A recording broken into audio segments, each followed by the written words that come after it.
Okay, so the first thing to do is obviously to set the game up. What we've got here is I've chosen to play the hero Norowas. So we have my hero card with my level tokens, we have my first command token, we have my deed deck of cards, which is 16 cards, basic action cards. They're shuffled and ready to draw from. We have skills, which we'll come into later on, lots of tokens.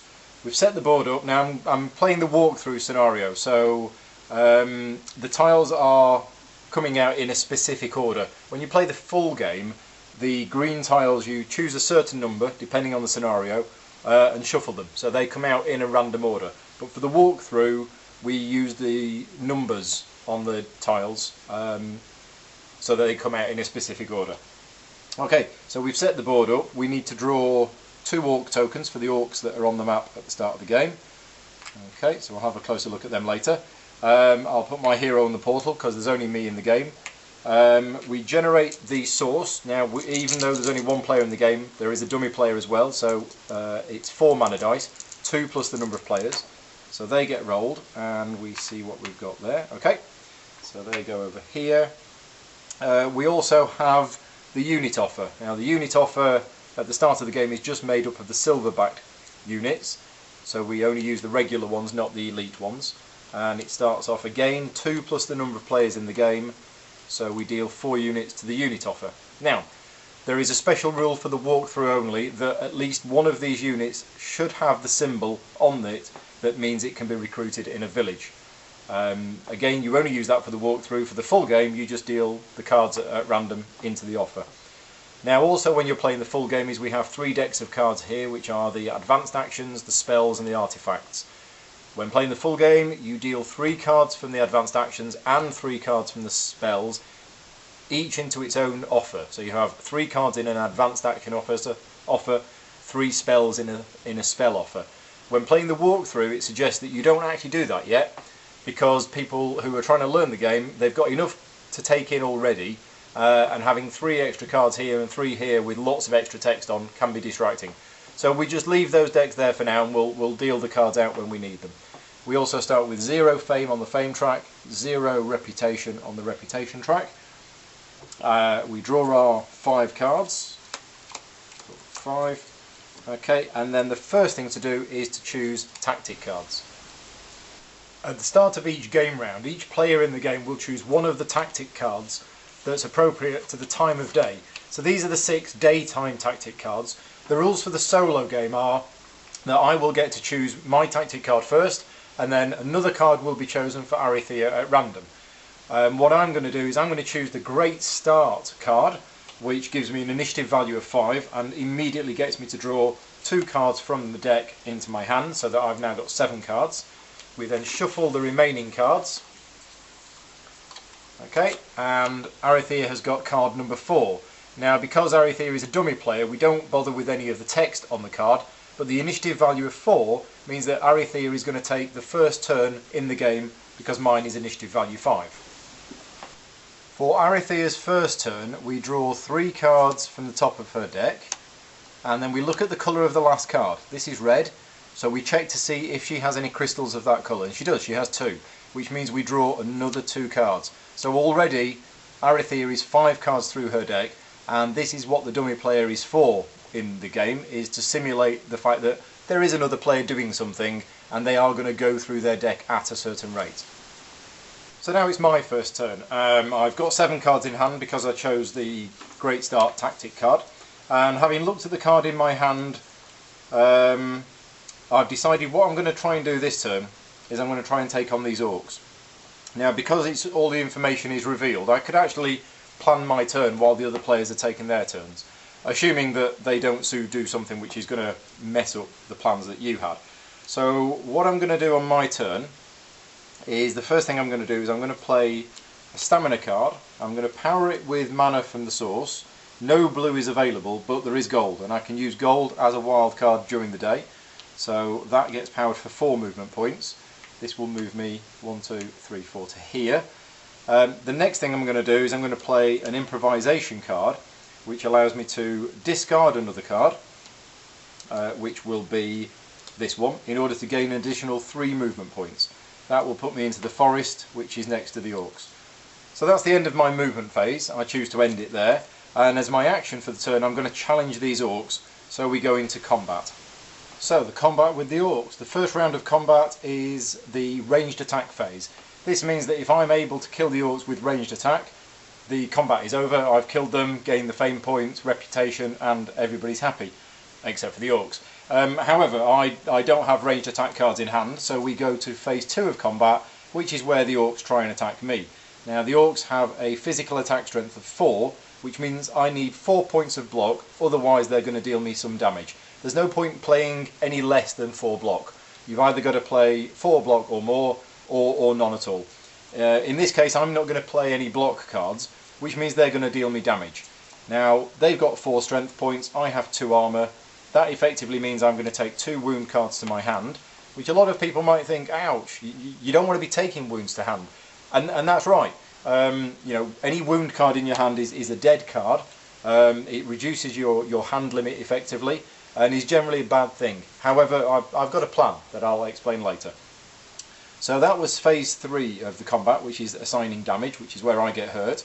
And then we have the normal attack phase. So this is where I can now attack the orcs back with anything that I've got in my hand. What I do have is I have a rage card, which is attack 2. And I'm also going to play another card sideways for another attack 1. This makes attack 3, which is enough to kill the orcs. By killing the orcs I gain a certain number of fame points, in this case 2, so I move 2 points up on the fame track. And because the orcs are marauding enemies, nobody likes the orcs. So every time you kill one, word spreads throughout the land and you gain a reputation. So at the end of that combat I've gained 2 fame points and an extra 1 reputation. So after the fight is over, it is still my turn. I can still do other things, and I've got these 2 wound cards in hand. So the first thing I'm going to do is I'm going to play Tranquility card, which allows me to heal 1, which allows me to remove 1 of the wounds from my hand straight away. And then I'm going to declare that my turn is over. And at the end of my turn, because I'm on a magical glade, I may also remove another wound card from my hand, and there we go. So I've actually ended up with no wounds in hand, which is good.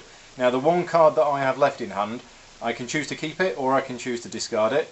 I'm going to choose to keep it, which means I will draw another 4 cards up to my hand size of 5. So we roll the mana dice, put that back in the source, discard all these cards, and then it's Arithia's second turn.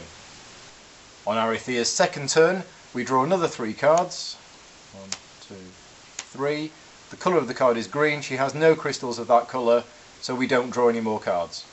For my second turn, looking at the cards that I've got in my hand and what's on the board, what I'm going to try and do this turn is try and recruit one of these units. So first of all I need some movement points to get into this village, but before my turn starts I'm on a magical glade, and the other ability of a magical glade is if you start your turn on it and during the day you will gain a gold mana. So I have 1 gold mana that I can use this turn. And what I'm going to do with that is I'm actually going to play a March card powered by the gold mana, which will give me 4 movement points. I'm going to spend 2 of those movement points to move to the village, and then because exploring is actually part of movement, it isn't an action, I can spend the remaining 2 movement points to explore a new tile. So the new tile goes on the board in a specific orientation. Okay, and because it's the walkthrough scenario, that every time you explore a new tile you will gain a fame. So I'm now up to 3 fame, which means I'm levelling up, but you don't level up during your turn, and the reason for that is that levelling up can take you a couple of minutes to decide which skills you want and which cards you want. So it specifically says that the levelling up, when you've got enough fame to level up, you actually do it after your turn has finished, which means the other players can actually be getting on with their turn. So we've explored this location. I will place a keep token on there face down. I'll explain that later on. So that's 4 movement points used. Now where another village has come up, so if I wanted to I could actually go to this village to recruit, but by doing that I would provoke these orcs, because I would be moving from a space adjacent to them to another space adjacent to them. And looking at the cards in my hand, I don't feel that I'm ready to take on the orcs just yet. So I'm going to end my movement there, and as my action I'm going to play a Threaten card. Now I haven't used a mana from the source this turn. Remember, the gold mana I used here was from the Magical Glade. So I'm going to use the gold mana in the source as red, which will give me 5 influence points. It's not a very nice thing to do this. My reputation will drop by 1 at the end of my turn, but it's the best way I can think of for me to be able to recruit the units that I want. So I've got 5 influence points. If I wanted to, I could play other cards sideways for more influence, but as it is, the 2 units which are available to me both cost 5 influence. So I'm going to choose to take the Utum Guardsmen, and they become my unit. So that's my movement done, that's my action done, so my turn will end there.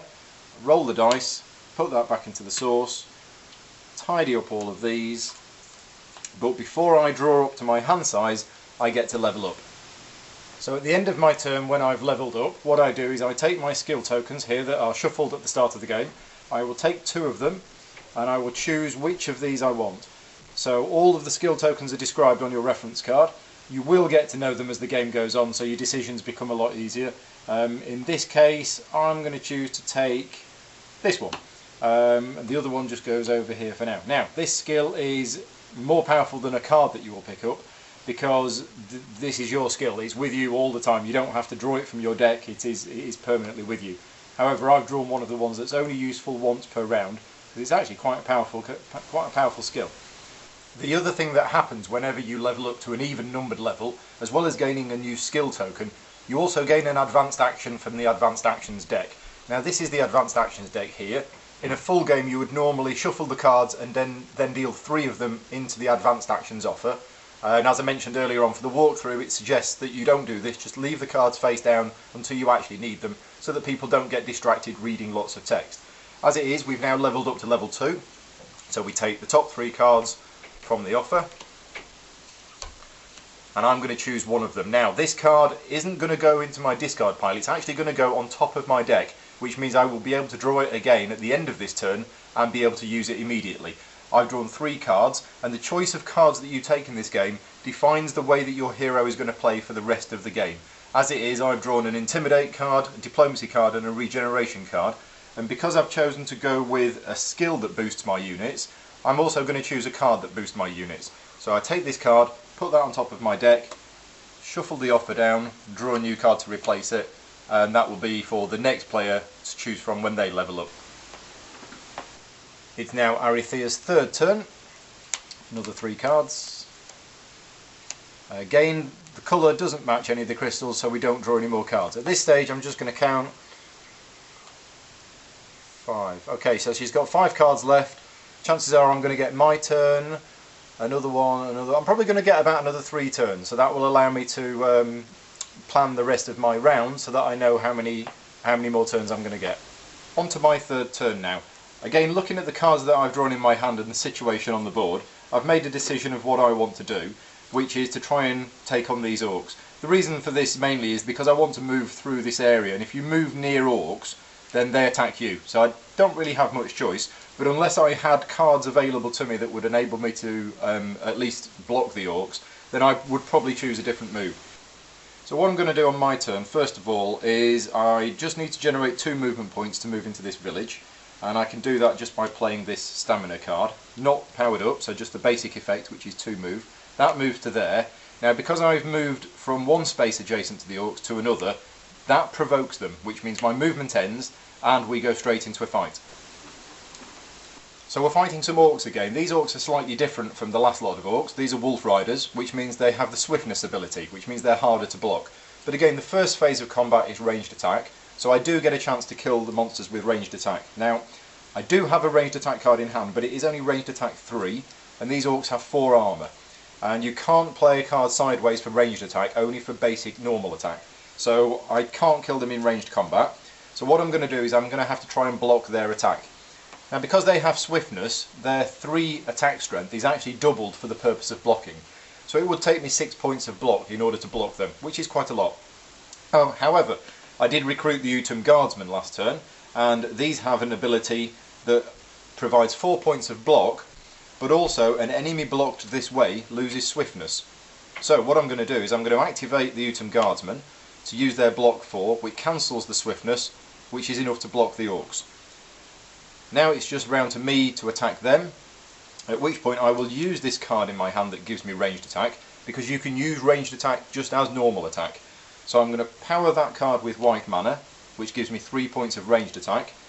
Combine that with just any one card from my hand, which is an extra 1 point of normal attack.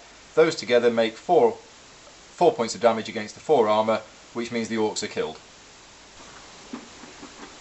So just a quick check on the fame and reputation track. I've killed the orcs, which is worth 3 fame points, so that moves me 3 points up on this scale.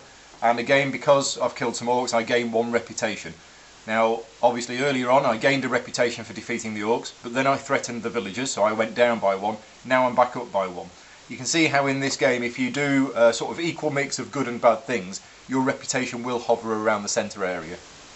At the end of my turn, I roll the mana dice, put it back into the source, gather up all my cards that I've used, put them onto my discard pile, choose whether I want to keep or draw the card or discard the cards in hand. I only have 3 cards in my deck and 2 cards in hand, so I'm not going to discard any. I'm just going to draw my remaining cards, and now the round is coming to an end for me. Turn 4 for Arithea, we draw another 3 cards. The deck's starting to run out. Blue, so only 2 cards left, which means she is going to get another turn. It is now my 4th turn. I have no more cards left in my deck, so the cards that I have in my hand are the only ones I'm going to get to use before the end of the round. In fact, because I've started my turn with no cards in my deck, I could actually declare that this is the end of the round. What that would mean is that I would forfeit my turn, the dummy player would get 1 more turn, which is irrelevant, and then the round would end. As it is, I'm not going to do that. I am going to choose to take a turn. However, I'm in a difficult position here.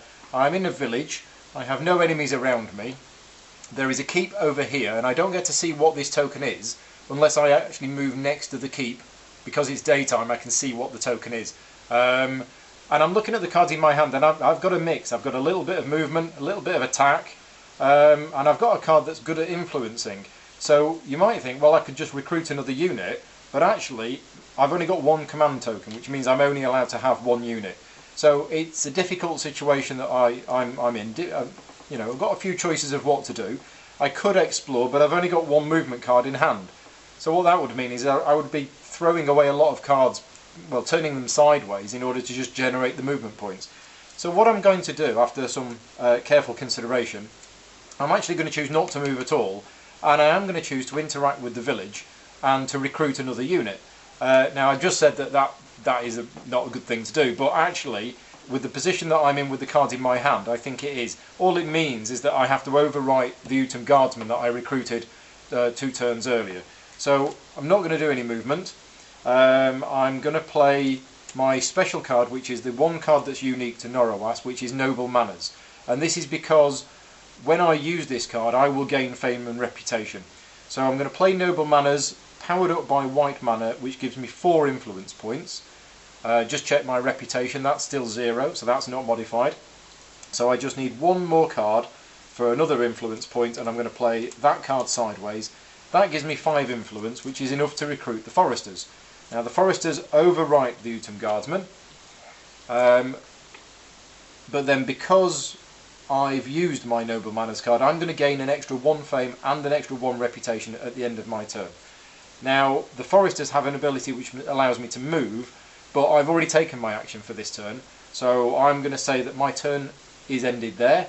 I roll this dice, put that back in the source, and then at the end of my turn I get the extra 1 fame and 1 reputation onto the track for playing the Noble Manners card. They go to my discard pile, and I'm ready for my next turn. On turn 5 for Arithea, we draw the remaining cards. The deck has now run out, which means on Arithea's next turn she will declare end of round.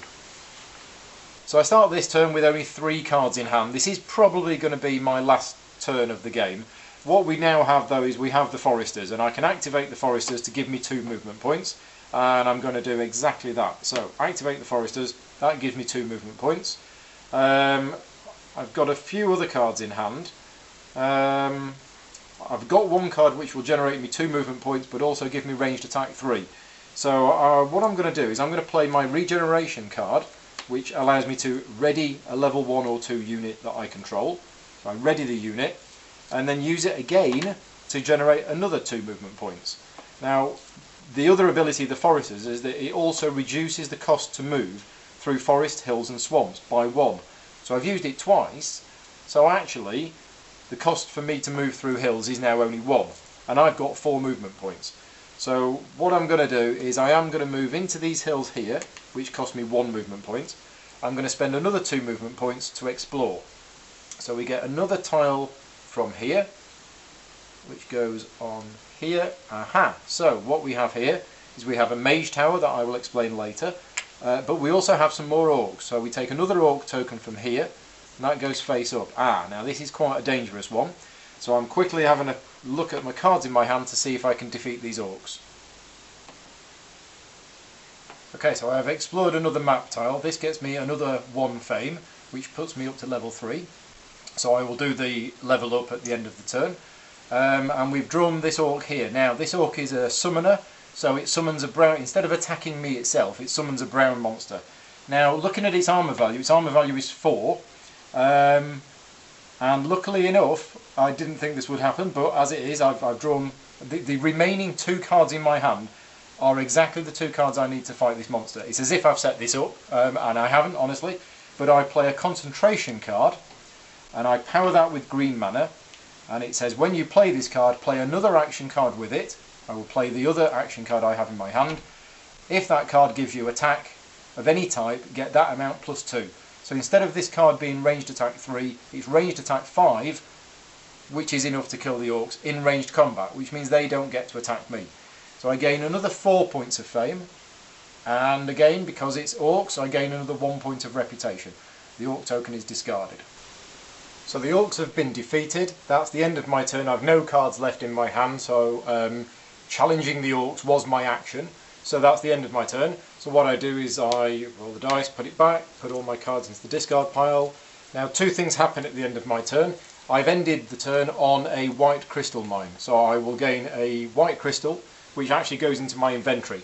So the difference between crystals and mana is that crystals stay in your inventory for as long as you want until you've used them, whereas mana has to be used by the end of your turn. Also at the end of my turn, I would normally draw up to 5 cards. I have no cards left in my deck, but I have reached, I've got enough fame that I've reached level 3, so I now level up again. When you level up to an odd numbered level, it's very simple. All you do is you take your level token here, turn it face down and put it here. What this has changed is this now means that I have 2 command tokens, so I may now command up to 2 units. And also the numbers on this token here have changed, so my armour value has now gone up to 3.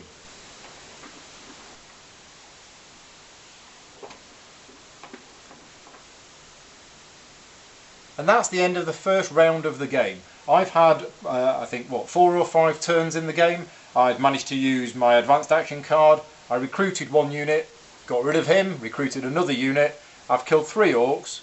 Word has spread, my reputation has gone up, my fame has gone up, and I've now reached level 3.